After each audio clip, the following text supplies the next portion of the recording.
नमस्कार साथियों, मैं पूर्णिमा पाटिल पत्रकार आज आप सबको मिलवाने जा रही हूँ श्री रामानुजम आचार्य जी से।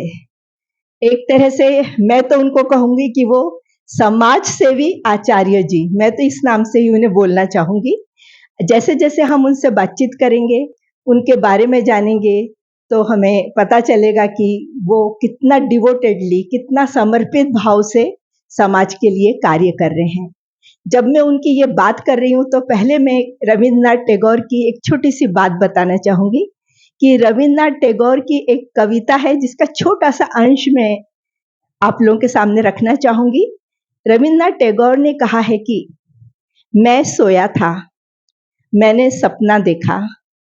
सपने में मैंने देखा कि जीवन तो आनंद है और जीवन के आनंद के लिए मैंने सोचा मैं क्या करूँ? तो मुझे लगा कि जीवन का आनंद यानी भोग विलास की चीजें घर में ले आओ। जितना जिंदगी में जो कुछ भौतिक सुख है उसको खरीद के ले आओ। मैंने वैसा किया। भोग विलास भौतिक चीजें सब कुछ से घर को भर दिया। सब कुछ के पीछे मैं भागता ही रहा, लेकिन मेरे को तो जीवन का आनंद मिला ही नहीं। फिर मैंने जब समाज कार्य शुरू किया और जब मैं समाज की सेवा में जुट गया, मानव सेवा में जुट गया, तो मुझे जीवन का सच्चा आनंद प्राप्त होने लगा। तो जीवन का सच्चा आनंद समाज कार्य में है, ऐसा रविन्द्रनाथ टैगोर की कविता में भी ये उद्धृत किया गया है। और ऐसे ही एक समाज सेवी से हम मिलने जा रहे हैं। ठीक है, इन्होंने भोग विलास और ये भौतिक सुख सुविधाओं वाला इनका कोई भी पृष्ठभूमि नहीं है। ये हमेशा मेहनती रहे, हमेशा कामों अपने नौकरी में लगे रहे और एक छोटा सा परिवार, सुखी परिवार और आर्थिक रूप से बस इतना संपन्न थे कि अपना घर का खर्च चला सके।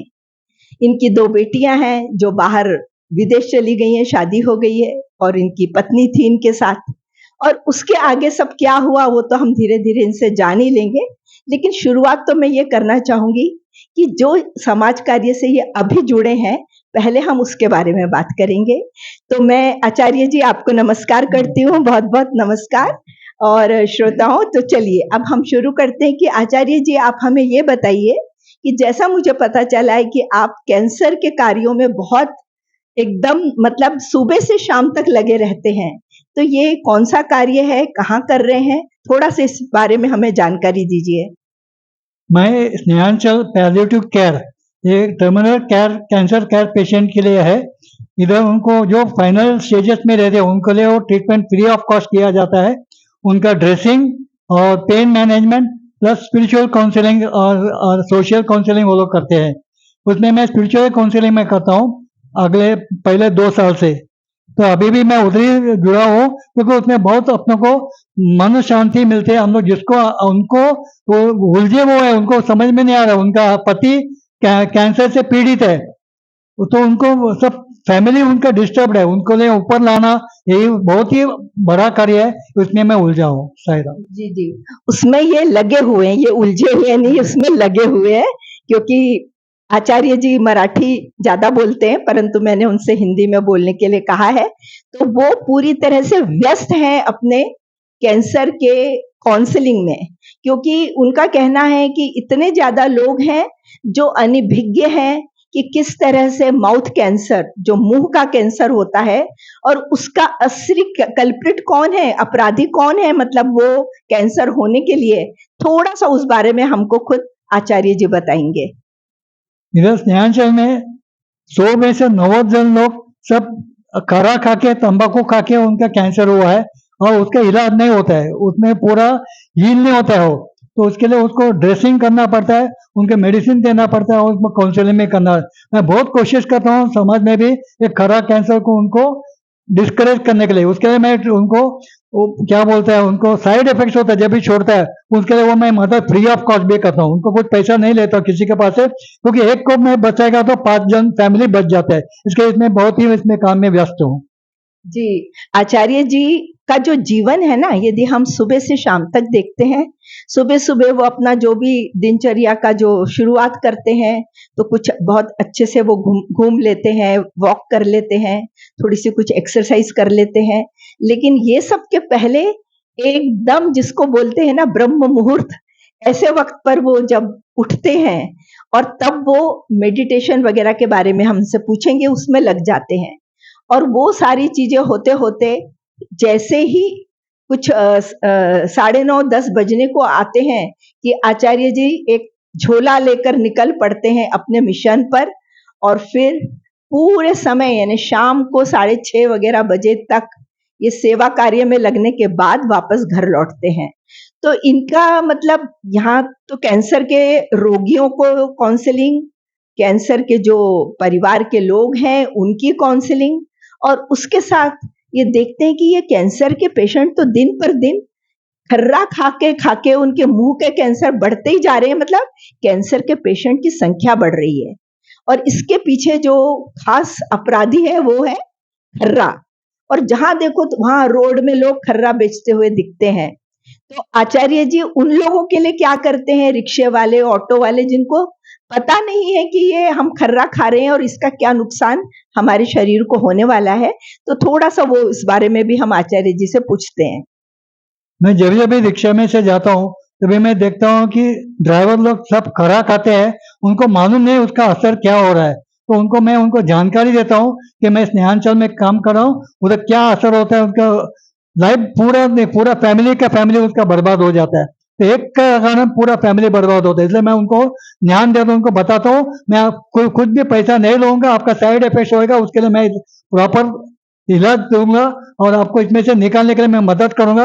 लेकिन जो 20-20 खरा खाने वाले दिन में थे, उनको वो सब छूट गया, 6 महीने में छूट गया। मैं पूरा कुछ साइड इफेक्ट कुछ हुआ नहीं, बिल्कुल साइड इफेक्ट नहीं हुआ और उसमें से वो लोग आराम से छूट गए। ऐसा मैं इसमें बहुत ही मैं लगा हूँ। देखा ना आपने, आचार्य जी ने, मतलब आचार्य जी की जो मेहनत है वो धीरे धीरे रंग ला रही है। फिर भी उनकी इच्छा है कि अभी ये जो मिशन है इसके लिए और भी जागरूकता बढ़नी चाहिए। इसके प्रयास तो वो खुद कर रहे हैं, लेकिन ये सहयोग हम सबने भी देना चाहिए। हम भी यदि आसपास हमारे देखते हैं कि कोई रिक्शे वाले हैं, कोई काम करने वाली बाई है, या कोई ऑटो वाला है, यानी जो भी हमारे आसपास के ऐसे लोग दिखते हैं जिन्हें इस बारे में जानकारी नहीं होती है, तो कम से कम हम उन्हें समझाएं, थोड़ा सा उनके मन में ये भय लाएं कि तुम ये जो खा रहे हो ना, कल को इससे कैंसर हो सकता है। तो ये बातें यदि हम हमारे द्वारा उन तक पहुंचे तो बहुत कैंसर के केसेस कम हो सकते हैं।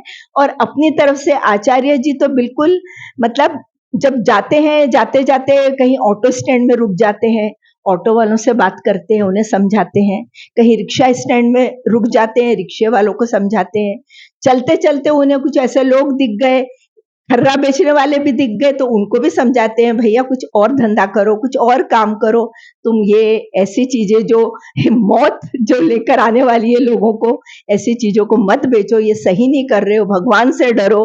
कई तरह की बातें अपनी तरफ से जो कुछ काउंसलिंग हो सकती है आचार्य जी तो कर ही रहे हैं। लेकिन आज ये जो हम साक्षात्कार कर रहे हैं, इंटरव्यू कर रहे हैं, इसमें एक बात और भी है कि जो भी कुछ श्रोतागण ये सुन रहे हैं, वो लोग भी अपने अपने एरिया में, मुझे मालूम है ये कई शहरों में ये बातें सुनी जाएंगी। तो आचार्य जी तो नागपुर में रहते हैं, लेकिन इतना हमारे भारतवर्ष में इतना बड़ा इतने ढेर सारे शहर हैं जहाँ ये खर्रे बड़े धड़ल्ले से बिक रहे हैं। तो हम अपनी अपनी कोशिशें करें, सिगरेट पीने के लिए भी लोगों को थोड़ा डिस्करेज करें कि ये सब चीजें मत करो। तुम पान खा रहे हो ये तुमको लगता है, लेकिन पान में जो खर्रे वर्रे की चीजें भर दी जाती हैं वो भी नुकसानदायक है। लोग सोचते हैं हम पान खा रहे हैं, कुछ हरा पत्ता खा रहे हैं, लेकिन हरा पत्ता सिर्फ चूना लगा के खा लिया तो ठीक है, लेकिन वो हरे पत्ते में जो सारा कुछ भरते हैं मसाला, उसमें खर्रे की भी चीजें भरी होती है। तो ऐसे छोटे छोटे ज्ञान जो हम दे सकते हैं, हमने अपनी तरफ से भी कोशिश करना चाहिए। और आचार्य जी भी साक्षात्कार इसीलिए दे रहे हैं कि लोगों में जागरूकता बढ़े, और जैसा कि वो मानव सेवा में लग गए हैं, वो नौकरी करते थे और नौकरी करते करते उनके मन में ये सब कुछ करने की जो बात आई वो कैसे आई, क्या आई, चलिए वो हम उनसे पूछते हैं।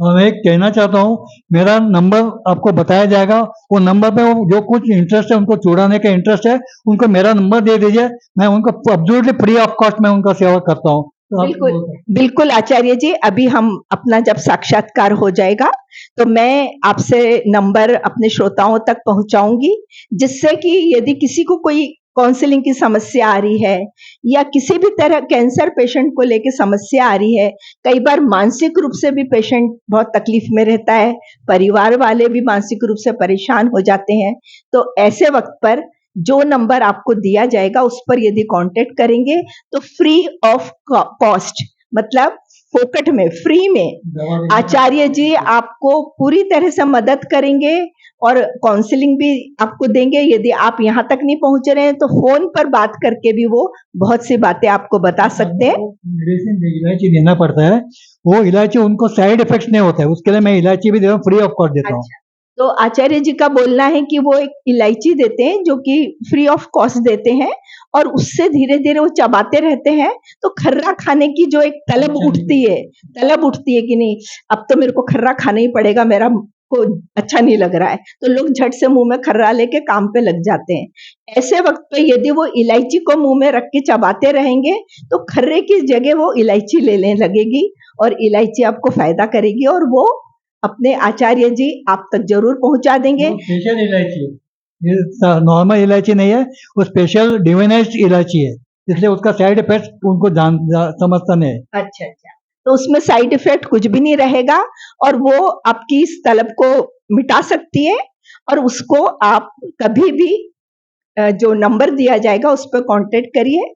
आप दूसरे शहर में भी हैं तो वो आपको भेज देंगे, क्योंकि उनकी भावना किसी तरह से एडवर्टाइजमेंट करने की नहीं है, उनको बेचना भी नहीं है, लेकिन वो तो अपने पैसे लगा के वो सब बना रहे हैं, लेकिन फैमिली बचती है, क्योंकि एक के कारण पूरा फैमिली बर्बाद हो जाता है, इसके कारण फैमिली 5 जन 6 जन बच जाते हैं, इसके लिए मैं करता हूँ।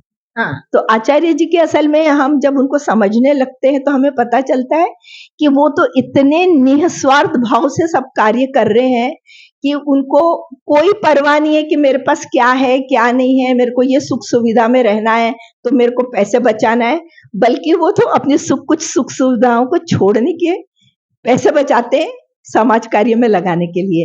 यानी उनका जो मानसिकता है वो बहुत ही अलग है और बिल्कुल जिसको बोलते हैं ना कि बस यदि 4 लोगों की जान बच गई तो उनको इससे बड़ा आनंद नहीं मिल सकता, ऐसा है।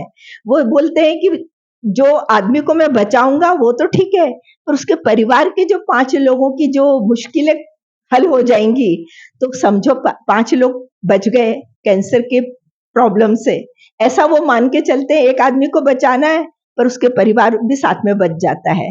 तो ये सारी बहुत ही सुंदर भावना लेकर वो ये कार्य कर रहे हैं और इसीलिए साक्षात्कार में मैं उनका ले रही हूँ कि ये ढेरों लोगों तक ये बात पहुंचे और हम सब मिलकर कैंसर के लिए कुछ अच्छा कार्य करें, ये हमारा हेतु है और इसीलिए ये साक्षात्कार में आचार्य जी से ले रही हूँ।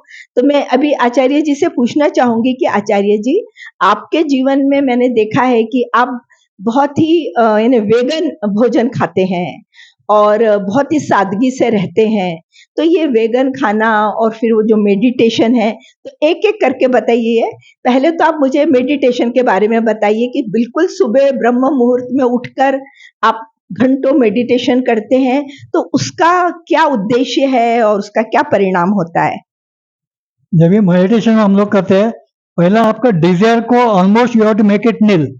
जब आप नील करेंगे तभी आपका मन चंचलता कम हो जाती है, तभी you will be able to concentrate on your own self, खुद पे अपने ध्यान दे सकते हैं। तो इसके लिए पहला अपना डिजायर पूरा कम करना पड़ेगा, तभी आप आगे बढ़ सकते हैं। डिजायर है कि हम लोग कुछ नहीं कर सकते, तो डिजायर को जितना हम कम करेंगे उससे कुछ नहीं होगा, आपका और ज्यादा हेल्थ बढ़ेगा, आपका तबियत अच्छा रहेगा और परफेक्टली इंप्रूव होएगा आपका, और माइंड भी एकदम पीसफुल रहेगा। इसके लिए मेडिटेशन करना सुबह में जरूर है। मैं वो डिटेल में जाऊंगा नहीं मेडिटेशन के बारे में, मगर इसके लिए नो थॉटलेस मोड में जाते हैं, और जब ये आप एक करेंगे डिजायरलेस स्टेट में जाएंगे तभी थॉटलेस मोड में जा सकते हैं, नहीं तो नहीं।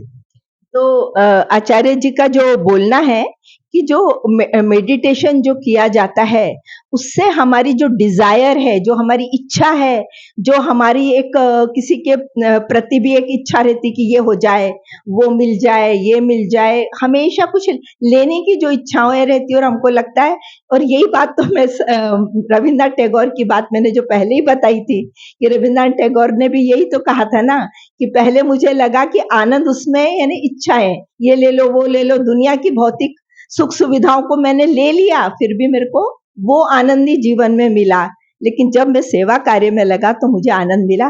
सेम आचार्य जी का बोलना वही है कि अपनी डिजायर को यदि कम करना है तो पहले आप मेडिटेशन करना, धीरे धीरे शुरुआत में थोड़ा नहीं कर पाते हैं, कंसंट्रेशन नहीं रह पाता है, लेकिन प्रैक्टिस से, प्रयास से वो धीरे धीरे हमारे जीवनचर्या में शामिल हो जाता है, जैसे उनकी जीवनचर्या में ये शामिल हुआ। और इसी के कारण वो आज इतने ढेर सारे समाज कार्य करने में समर्थ हैं। तो आचार्य जी ने वननेस के बारे में भी बहुत कुछ अच्छी बातें बताई है जो हम उनसे सुनना चाहेंगे। जब भी हम लोग मेडिटेशन करते हैं तभी अपना प्यूरिटी आ जाता है। जब प्यूरिटी आ जाता है तभी आपको समझ में आएगा कि सब एक ही है, कोई अलग नहीं है, कोई तो वननेस, पहला मेनी से वननेस में अपने को जाना है थ्रू लव, प्योर लव, उसमें कोई एक्सपेक्टेशन नहीं रहता है। तो वननेस से बाद में हम लोग वन, एक के साथ हम लोग जुड़ सकते हैं। तो many to oneness, oneness to one, ये करना बहुत ही जरूरी है, तभी हम लोग आगे बढ़ सकते हैं। और सब पूरा जग में जो प्रॉब्लम चल रहा है इसको भी आप लोग को एक राह मिल जाएगी। ये से सोच जी, तो वननेस वो चाहते हैं कि हम सब लोग ये प्रैक्टिस करें, प्रेम पहले खुद से भी करें और इसीलिए हम दूसरों को भी प्रेम दे पाएंगे। तो वननेस के पक्ष में वे बहुत अच्छी बातें बोल रहे हैं, जो जिसे हम अपनाकर अपने जीवन को बहुत ही आनंदमय बना सकते हैं। और दूसरा ये है कि जैसे वेगन की बात हमने की थी, तो अपने जीवनचर्या में हम जो बाकी चीजें करते हैं उसमें हमारा खान पान का भी बहुत बड़ा हाथ रहता है, जिसका कि शारीरिक और मानसिक दोनों इस पक्षों पर बहुत प्रभाव पड़ता है। तो उस बारे में आचार्य जी हमें बताइए कि आपका खान पान भी बहुत अलग है, तो लोग भी कुछ करना चाहेंगे यदि आप कुछ बताएंगे तो मेरा, मैं वेगन में प्योरली वेगन, उसमें कुछ ऑयल वगैरह कुछ यूज नहीं करता हूँ, इवन स्टीमिंग बॉइलिंग कुछ नहीं करता, खाली एक गर्म पानी में ही लेता हूँ मेरा खाने में। और बाकी कुछ मेरा फ्लेक्स रहता है, बाजरी फ्लेक्स, रागी फ्लेक्स, ओट्स, सीड्स, नट्स, और प्रोटीन अपना पी प्रोटीन रहता है, प्योर प्योर पी प्रोटीन। और उसमें साथ मखाना का powder, that gives calcium, protein and calcium gives maximum strength to you. ये दोनों हम लेके उसके साथ में, और न्यूट्रिशन, न्यूट्रिशन और वेजिटेबल, जो कुछ वेजिटेबल दिखता है वो सब हम लोग काटते हैं, काट के उसको चटनी बना देता हूँ, पूरा ग्राइंड कर देता हूँ, वो अपना ये फूड के साथ में मिक्स करके खाता हूँ। दिस गिव्स इमेंस एनर्जी, इतना ऐसा एनर्जी आपको कुछ मिलेगा नहीं। ये एनर्जी इतना देता है, I can work even 24 hours, मेरे को कभी टायर्डनेस नहीं होती है। मेंटल टायर्डनेस, मेंटल टायर्डनेस इतना है कि अपना थॉट प्रोसेस इतना चलता रहता है कि you get tired because of that. जैसा मोबाइल में ऐप रहता है, इतना आप ऐप बहुत चालू रखेंगे तो मोबाइल का चार्ज डिस्चार्ज जल्दी हो जाता है। ये देखिए आचार्य जी एक बड़ा अच्छा उदाहरण बता रहे हैं, क्योंकि आजकल का युग जो है ना इलेक्ट्रॉनिक्स युग है, और इसमें यदि हम इलेक्ट्रॉनिक की भाषा में बोले तो क्या है वो आचार्य जी आपको बता रहे हैं। अभी व्हाट्सएप सब है मोबाइल में, ये सब थॉट प्रोसेस है, बहुत थॉट प्रोसेस है। तो आप व्हाट्सएप को आप हम लोग सेविंग मोड में रखेंगे तो व्हाट्सएप का सब पूरा बंद हो जाता है, खाली जो एसेंशियल उतना ही चालू रहता है, तो बैटरी का लाइफ बहुत बढ़ जाता है और mobile can last for more long time. वैसे हम लोग का थॉट प्रोसेस ऐप जैसे, ईच एंड एवरी थॉट जैसे एक ऐप, तो आप इससे थॉट्स को आप कम करेंगे तो आपका एनर्जी बहुत बढ़ जाएगा, बॉडी को काम करने को शक्ति मिलेगा। तो आपको ऐप जो थॉट्स है उसको कम करने के लिए आप पूरा कोशिश करेंगे तो आपको you will get full energy, और you don't need that much rest for your body. 3-4 घंटा आपको रेस्ट मिला, you will have full energy. मैं ज्यादा सोता भी नहीं, 3-4 घंटा सो गया फ्रेश हो जाता है, मेरे को बॉडी रेस्ट को जरूरत ही नहीं पड़ता है। वो मेंटल रेस्ट के लिए, मेंटल आपका बहुत काम करेंगे, माइंड से तो आपको पूरा टाइम उड़ जाता है, आपको 8-8 घंटा 12 घंटा सोना पड़ता है। तो इसके लिए अवॉइड करने के लिए best way to reduce the thoughts, जितना आप रिड्यूस करेंगे उतना आपको एनर्जी मिलेगा काम करने का। तो और आचार्य जी की जो ये सब कर रहे हैं और इतनी एनर्जी आ रही है उनको, तो उनका खान पान, सोच, विचार जो कुछ वो उनके जो गतिविधियां हैं, वो जो जिसके बारे में वो सब बताए हैं, तो उम्र देखिए उनकी, वो 75 ईयर्स के हैं, 75 वर्ष के हैं वो, लेकिन उनका एनर्जी लेवल देखेंगे तो एक युवा जैसा है, थकते ही नहीं है। उनका बोलना है यदि मानसिक शांति अपन ने दे दी तो शारीरिक परिश्रम की कितना भी करा लो तो अपन कर सकते हैं। और उसके लिए जो उन्होंने अभी हमको सारी बातें बताई, मेडिटेशन, वननेस और फिर खान पान के बारे में, यदि इसको हम फॉलो करें तो ठीक है। 100% हम फॉलो यदि नहीं कर पाए तो कुछ परसेंट हम फॉलो करें, धीरे धीरे हम इसको बढ़ाएं और अपने जीवन को हम ज्यादा आनंदमय बना सकते हैं। और फिर ये जो जीवन है ये सिर्फ अपने लिए ही नहीं है, हमें कोशिश करनी चाहिए, हमारे जीवन का उद्देश्य और मिशन होना चाहिए कि हमारे आसपास जो हैं उनको भी हम कुछ खुशी दे सकें, कुछ उनको सुख दे सकें, जो नीडी लोग हैं, जो जरूरतमंद हैं, उनकी कुछ हम सेवा कर सकें। तो देखिए जब ये वहाँ पर कैंसर पीड़ितों को मिलने के लिए जाते हैं, इतनी दूर जाते हैं, और कैंसर पीड़ितों में जब ये काम में लग जाते हैं तो कब सुबह की शाम हो जाती है इनको पता भी नहीं चलता, ये थकते भी नहीं, ये दोपहर को सोते भी नहीं है, और थोड़ा सा जो कुछ अपना खुद वेगन के लिए ये जो खाना तैयार करते हैं, यानी ये पकाते कुछ भी नहीं है, मिक्सर में डाल के सब तरह तरह की सब्जियों को मिक्सर में डालते हैं, उसको अपने ओट्स वगैरह के साथ खाते हैं। और यानी बाकी जितना भी ज्यादा थोड़ा बन गया उसको फ्रिज में ये रख देते हैं, और शाम को जब ये सब काम वाम खत्म करके घर पहुंचते हैं तो फिर से अपना वही जो इन्होंने बना तैयार किया है सब्जियों का जो एक पल्प टाइप, उसको ये खाते हैं। हाँ, ये ओट्स को दूध में नहीं खाते हैं क्योंकि ये वेगन फूड ले रहे हैं, तो ओट्स को ये ओट्स गर्म पानी यानी नहीं सिर्फ ओट्स फ्लेक्स रहता है, इधर रागी फ्लेक्स नहीं तो बाजरी फ्लेक्स रहता है, और उसके साथ में सीड्स रहता है, all types of seeds. Morning में 4 टाइप्स ऑफ मैक्रो सीड और रात को माइक्रो सीड पतला वाला सीड्स रहता है, ये डालता है। और इसके साथ में बाकी कुछ नहीं रहता, यही खाता है मैं, इसमें से मेरे को पूरा एनर्जी मिल जाता है। और सेकेंडली मैं बीपीए था, मेरे को शुगर था। हाँ, एक मिनट, आचार्य जी, ये तो आपने बहुत अच्छी बात बताई। तो देखिए खान पान का तो इन्होंने बता दिया कि ये किस तरह से seeds, different type of seeds, अभी आप सीड्स के नाम पूछेंगे तो इतने टाइप के सीड्स हैं, आप कोई भी सीड्स खा सकते हैं, पंपकिन सीड्स, ये सीड्स, मतलब बाजार में तो बहुत सारे सीड्स मिल रहे हैं, तो उनका बोलना है कि वेराइटीज ऑफ सीड्स जो हैं उनका आप प्रयोग कर सकते हैं।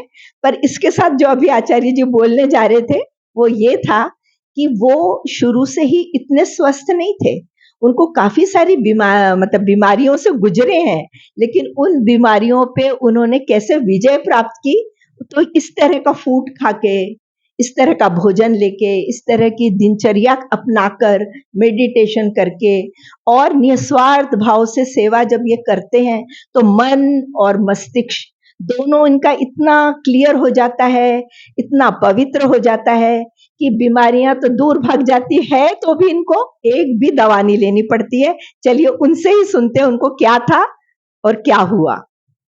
मेरे को बीपी था, डायबिटीज था, और मेरा एंजियोप्लास्टी 5 स्टेंट है, खाली 5 स्टेंट, ज्यादा नहीं, 5 स्टेंट्स है, प्लस मेरा हिप जॉइंट रिप्लेस हुआ है। ये सब पूरा बीमारी में से मैं दवा लेता था, मैं बहुत दवा लेता था। तो जब से मैं वेगन चालू किया और मैं मेडिटेशन और लाइफस्टाइल चेंज किया, तब से पूरा सब दवा बंद हो गया totally. I don't take even वो एंजियोप्लास्टी के लिए कंपल्सरी वो लोग बोलता है अपना ब्लड थिनर लेना ही बनता है डेली, वो सब मैं 1 साल होने को आया, मैं totally medicine, no medication, absolutely में मेडिकल फ्री है। इसके लिए मेरा पूरा जॉइंट्स फ्री है, मेरा movement, I can move any movement, कुछ प्रॉब्लम नहीं है, totally no problem at all. Physically I am physically fit, mentally fit है। तो देखिए यानी इनको हार्ट प्रॉब्लम भी आ चुकी है, इनको हिप्स की प्रॉब्लम आ गई थी, पर इन्होंने वो सब को, ये सारी दिनचर्या को अपनाकर अपने आप को कितना फिट बना लिया है, इतना फिट बना लिया है कि हम जैसे फिट लोग भी उतना कार्य नहीं करते जितना कि ये सुबह से शाम तक करते हैं, और जब ये शाम को लौटते हैं तब भी ये थके हुए नहीं दिखते हैं, बल्कि एक बहुत ही संतुष्टि इनके चेहरे पे नजर आती है, क्योंकि ये सेवा कार्य करके आ रहे होते हैं, मानवीय सेवा करके, जो इनको सुख मिलता है, जो इनको शांति मिलती है, जो इनको आनंद मिलता है, उससे बढ़कर धन भी हमको कितना भी मिल जाए, तो वो आनंद, वो शांति और वो सुख नहीं दे सकता है। और आजकल के ज़माने में जब हम भौतिक चीज़ों के पीछे दौड़े चले जा रहे हैं, हमारी इच्छाएँ खत्म ही नहीं हो रही है। हम एक कार लेते हैं, तब तक कोई बाज़ार में नई कार आ जाती है, तो लोग सोचते हैं अब मैं ये कार बेचूँ, वो कार खरीदूँ। ये सोफा आ गया तो अब कोई नए टाइप का डिजाइन आई है तो वो ले इसको बेचूं, वो ले लूं। मतलब इच्छाएं ही खत्म नहीं होती है। लेकिन इच्छाओं पर विजय कैसे प्राप्त कर सकते हैं, ये बात आचार्य जी ने बहुत ही सुंदर ढंग से हमको बताई है। और आचार्य जी, आप कुछ और बताना चाहेंगे तो प्लीज बताइए। और जितना आप पैसा आप ये सोशल कॉज में इन्वेस्ट करेंगे, उतना भगवान आपको फ्लो आता है, पैसा आपको कभी कम नहीं देते, ये मेरा अनुभव है। और दूसरा, you don't suffer from any disease, absolutely disease free you can live. मेरे को कौन सा भी दवा मैं लेता नहीं हूँ, no disease is affects me, that is 100%, it is the truth I am telling. So you have to involve in the social cause, social service.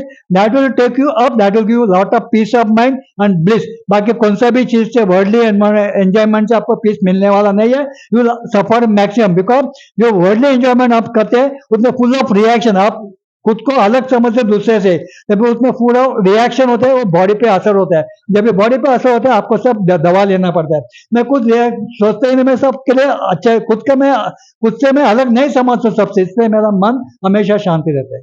जी जी, वो तो आचार्य जी आप बिल्कुल सही बोल रहे हैं, क्योंकि हमने तो आपको बहुत समय से हम आपको देखते आ रहे हैं, और आपके मुख पर जो एक तेज है, जो शांति है, वो बताती है। आचार्य आपका तो सरनेम है, लेकिन आप तो सच में उसी नाम को बिल्कुल चरितार्थ आपने किया हुआ है, ऐसा हमको दिखता ही है।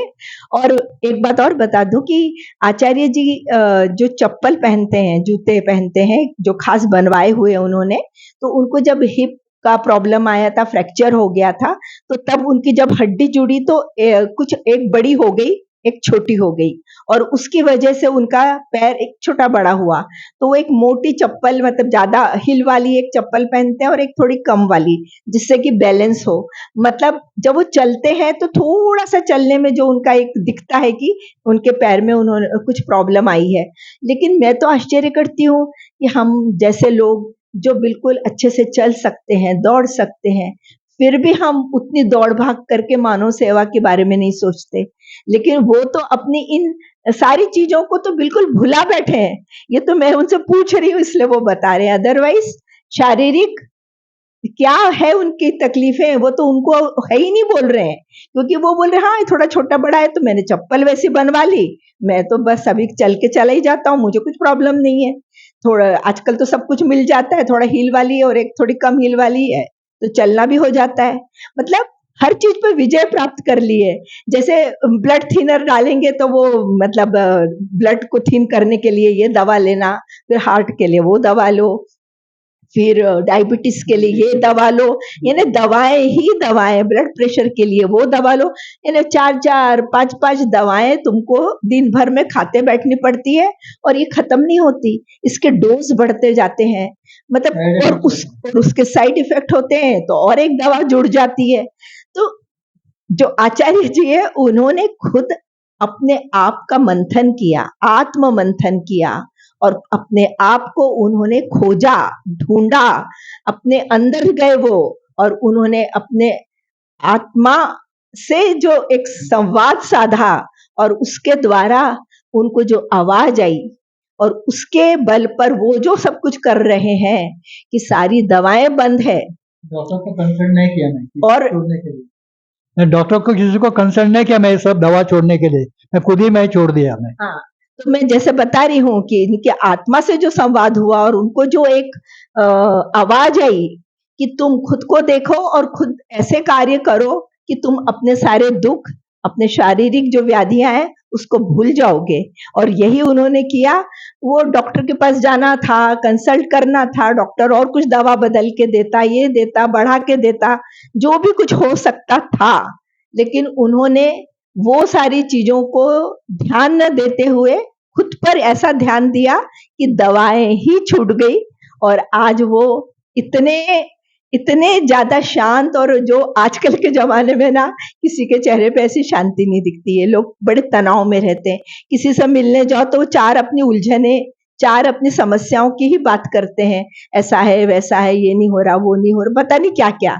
लेकिन जब भी मैं आचार्य जी से मिलती हूँ, बैठती हूँ, और मैं ही नहीं, जो भी उनसे मिलता है, उनके साथ बैठता है, बोलता है, तो उसको चार ऐसी सुंदर ज्ञान की बातें पता चलती है जो हमारे जीवन को बदल दे, और हमारे द्वारा हम चार लोगों के जीवन को बदल दे, ऐसी हमको भी शक्ति और ऐसी इच्छा हमारी भी जागृत हो जाती है कि नहीं, हमने भी कुछ मानव सेवा में लगना चाहिए।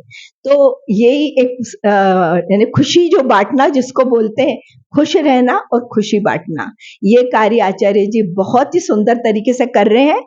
आचार्य जी, थोड़ा सा आप ये बताइए कि आप जब ये कैंसर के कार्यों में लगे और ये हुआ, तो किस उम्र से ये करने लगे और ये क्यों करने लग गए? मैं शादी के बाद अपना मिसेस एक्सपायर होने के बाद इसमें बहुत इन्वॉल्व हो गया फुल टाइम, क्योंकि मेरे को बाकी कोई प्रॉब्लम नहीं था, तो इसमें पूरा इन्वॉल्वमेंट इतना हो गया कि, और एक चीज है कि इसमें जब भी आप दूसरे को आनंद देते हैं तभी आपको 10 गुना आपको आनंद मिलता है, ये किसको मालूम नहीं है। या आप कोशिश करके देखो, आप खुद दूसरे को आनंद देने को कोशिश करो, जितना आप आनंद दोगे उससे आपको 10 गुना के ऊपर आपको आनंद मिलेगा। You will have the best health, best peace, everything, prosperity भी होएगा, तो पूरा भगवान आपका साथ देता है, ये मेरा अनुभव है। जी, बहुत बहुत सही बता रहे हैं आचार्य जी, बहुत अच्छी बात आप बता रहे हैं। जैसा कि उन्होंने बताया है कि उनकी दोनों बेटियों की शादी हो गई थी, वो नौकरी में थे, पर इसी बीच उनकी फिर पत्नी को कुछ शायद मेरे ख्याल से ब्रेस्ट कैंसर उनको हुआ, और जी, और थ्रोट कैंसर हुआ, और उसको इलाज विलाज करके जो भी वो कर सकते थे उन्होंने सब कुछ किया, पर वो अपनी पत्नी को बचा नहीं पाए उस वक्त। लेकिन वो बात उनके दिल को इतनी छू गई, इतनी लग गई कि उनको लगा कि आज तो सिर्फ मेरी पत्नी गई है, लेकिन ऐसे कई घर हैं जहां पर कि ये जो दुख है ये परिवार में आता है तो कितनी मुश्किलों का सामना करना पड़ता है। कई लोगों के बच्चे बहुत छोटे छोटे, मेरी तो दोनों बेटियां थी तो शादी हो गई, परंतु कई घरों में तो छोटे छोटे बच्चे रहते हैं और माँ बाप उनको कुछ हो गया, आर्थिक रूप से कितनी मुश्किलों से गुजरते हैं। ये कष्ट जो था, जो उनको उस समय उन्होंने उस बारे में सोचा, और उन्होंने तभी ठान लिया कि अब मैं नौकरी नहीं करूंगा, अब मैं तो बस इस सेवा कार्य में लग जाऊंगा। और तब से वो कैंसर के सेवा के कार्यों में लग गए, और आज तक 75 वर्ष की उनकी आयु है, इसी कार्य में लगातार निरंतर वो लगे हुए हैं। और अब हम, आप सभी लोग अपना अपना पेन या अपने मोबाइल में जरा नंबर नोट कर लीजिए, और इस नंबर पर जब भी आपको कोई मुश्किल आए कैंसर से रिलेटेड, तंबाकू, करा, सिगरेट, दारू, ये सब छुड़ाने के लिए मैं फ्री ऑफ कॉस्ट करता हूँ, कुछ पैसा नहीं, उनके लिए कुछ साइड देना पड़ता है, वो उसके उसका साइड इफेक्ट का नहीं होता। कभी किसको पेट में दुखने को चालू हो जाता है, कभी अंधारा आता है, ये सब जब भी मैं स्पेशल इलायची देता हूँ उसका सब कुछ साइड इफेक्ट नहीं होता है। एक आदमी था, वो 20 खरा खाता था, दिन में 20 बार खाता था, तो उसमें वो मेरा हिसाब था 8 महीने से छूटेगा, वो 6 महीने में ही छोड़ दिया, क्योंकि वो उसको पहला वो ट्राई खुद कोशिश किया छोड़ने के लिए, तो वो बोला मेरे को आंख में अंधारा आने लगा, पेट में दुखने लगा, तो बोला तो मैं बोलता हूँ करेगा, उसने कर रेडी हो गया, उसने किया, 6 महीने में उसका असर आया, उसमें मेरे को कुछ साइड इफेक्ट हुआ नहीं है, कौन सा भी छोड़ने का साइड इफेक्ट बिल्कुल नहीं हुआ, इसके लिए मैं इजीली छोड़ दिया, 8 महीने के हिसाब से 6 महीने में छोड़ दिया। जी, तो आचार्य जी, ये सारी बातें आपको एक मानव सेवा के अंतर्गत दे रहे हैं, इसमें कहीं कोई कमर्शियल उनका इंटरेस्ट नहीं है, वो एक पैसा लेना नहीं चाहते, बल्कि 2 पैसे की मदद उल्टा वो करने को रेडी रहते हैं, ऐसी उनकी मानसिकता है। तो अभी मैं आचार्य जी से उनका मोबाइल नंबर पूछ रही हूँ, आप लोग भी कृपया उसे नोट कर लें, और जब भी आपको कोई सहायता की गरज हो, आप आचार्य जी से कांटेक्ट कर सकते हैं, संपर्क कर सकते हैं। तो आचार्य जी, आप थोड़ा नंबर बताइए, थोड़ा धीरे धीरे बताइए जिससे लोग नोट कर सकें। 9820981728, और दूसरा एक व्हाट्सएप नंबर है 9289979755।